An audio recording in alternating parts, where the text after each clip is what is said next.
Yung mga orchids dito, ubos na. Kasi dumadayo yung mga taga-ibang lugar dito para kumuha ng mga orchids. Kaya yung mga kahoy dito, ang makikita na lang yung mga bird nest. Sobrang linaw ng tubig, oh. Pinutol. Grabe naman, no. Sayang naman, may pumunta dito. Doon sa unahan ka from di, nakapunta na ako doon. Kaya lang, ang daan doon din sa taas. Doon sa tinataniman ko ng halaman. So dito mahirap kasi puro malalaking bato.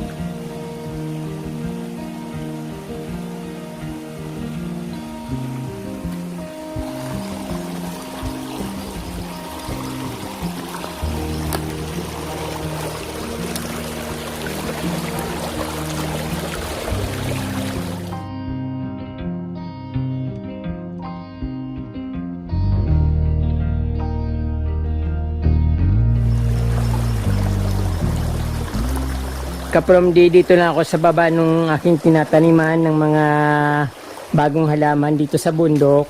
So ito yung makikitang ilog dito sa ibaba at yung taas naman yung garden ko na bago.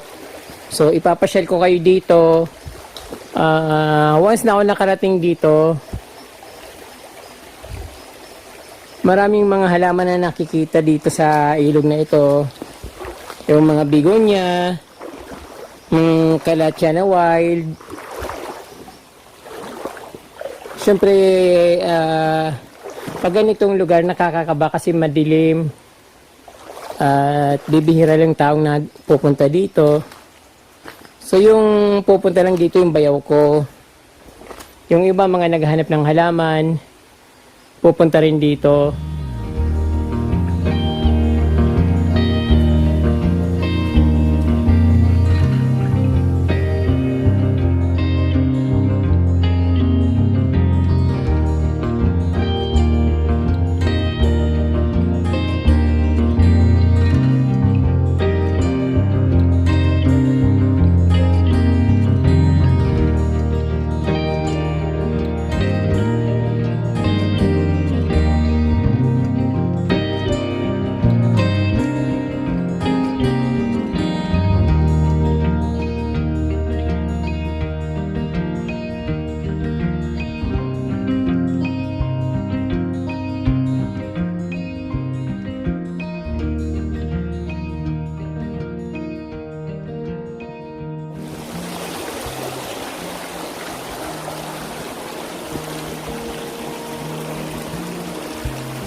Yung mga orchids dito, ubos na. Kasi dumadayo yung mga taga-ibang lugar dito para kumuha ng mga orchids. Kaya yung mga kahoy dito, ang makikita na lang yung mga bird nest. Sobrang linaw ng tubig, oh.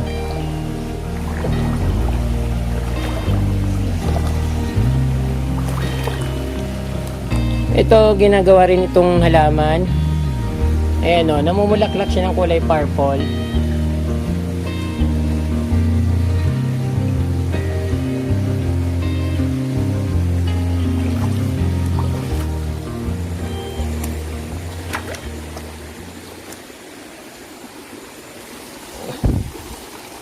Pinutol.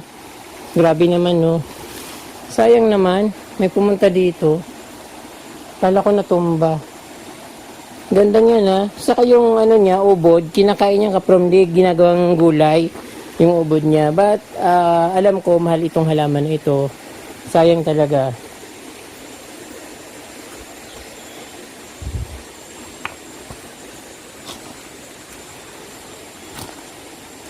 Ayan, ibang variety naman ito. Pero mas maganda kasi yun, no, yung pang mayaman na halaman. Ito halaman din ito.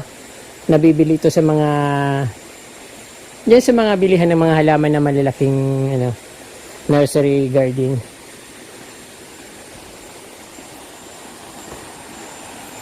Sa kabila.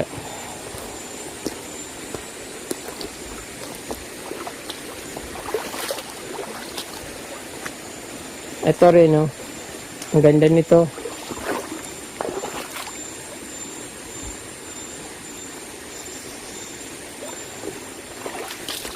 Kung may malaki akong bahay, kukuha ko na yan kasi pang ano yung halaman yung pang malaking bahay. Then ito naman yung ano, Calathea lutea. Ayun. Ang ganda. Dito sa tabi-tabi na to, maraming bigonya dyan. Kasi that time, nakapunta na ako dito mag-isa. Kung sinama lang ako ng bayaw ko, ako gala ako kung saan ako pupunta.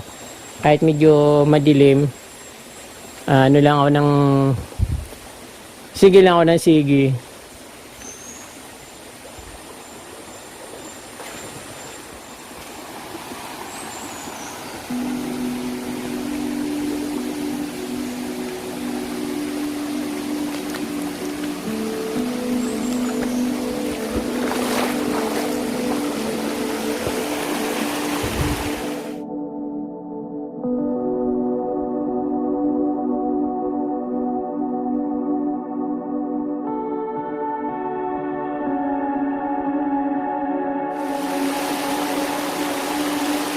So, doon sa unahan ka from di, nakapunta na ako doon. Kaya lang, ang daan doon din sa taas. Doon sa tinataniman ko ng halaman. So, dito mahirap kasi puro malalaking bato.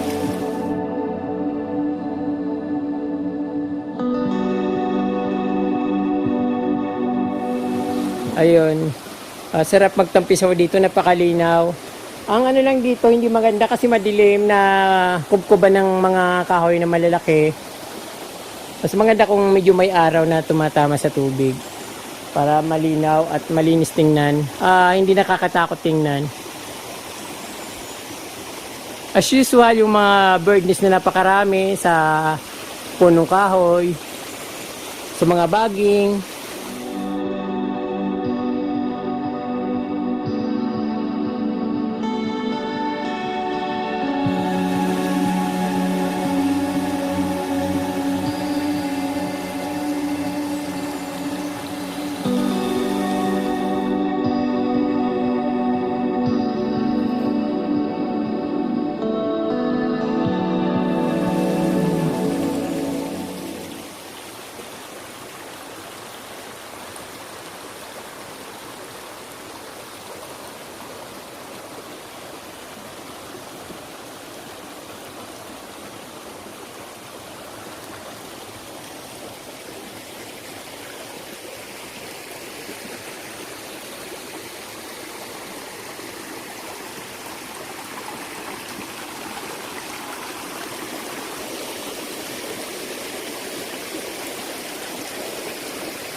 Ayan ka, from di ang ganda ng nature, di ba?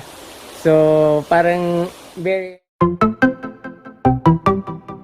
pero napakasarap. Kung ano yung nararamdaman nyo, yun din nararamdaman ko. Very, very intense. Medyo kasi madilim at syempre ako lang nag-iisa. Kinakabahan din ako kasi minsan iniisip ko baka biglang may bumulaga sa akin. Alam niyo na yun, di ba? Ayun. So, maganda naman dito.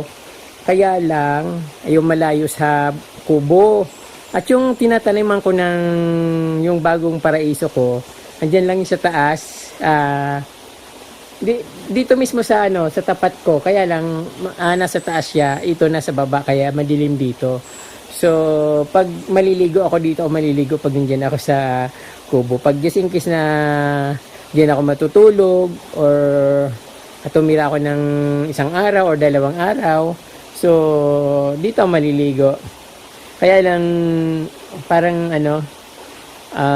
hindi ko type matulog dito. Parang yun na nga, iba yung pakiramdam ko dito. Medyo alanganin. Malayo kasi. Gusto ko yung nature.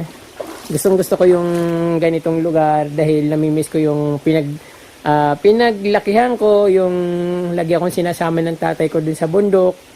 Nagtatanim ng kamote, nangangahoy. Then, sometimes, mga late na yung bago ako malis ng probinsya, nagmimina kami sa ilog, nangunguha kami ng ginto kasama yung nanay ko, tatay ko, kapatid ko. So, mas nga lang doon, mas maganda yung dating doon kasi medyo maliwanag yung ilog doon. Hindi katulad dito na nakubkuban ng mga kahoy, kaya hindi, sobrang dilim, napakadilim. Ayan.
Ayan po ka-from din, ipasyal ko po kayo dito sa aming ilog. Napakalinaw at napaka-presko. At kung bago lang po kayo sa aking channel, huwag niyo pong kalimutan mag-subscribe at pindutin po yung notification bell para updated po kayo sa aking mga bagong post na videos. Marami pong salamat at Diyos mabalos.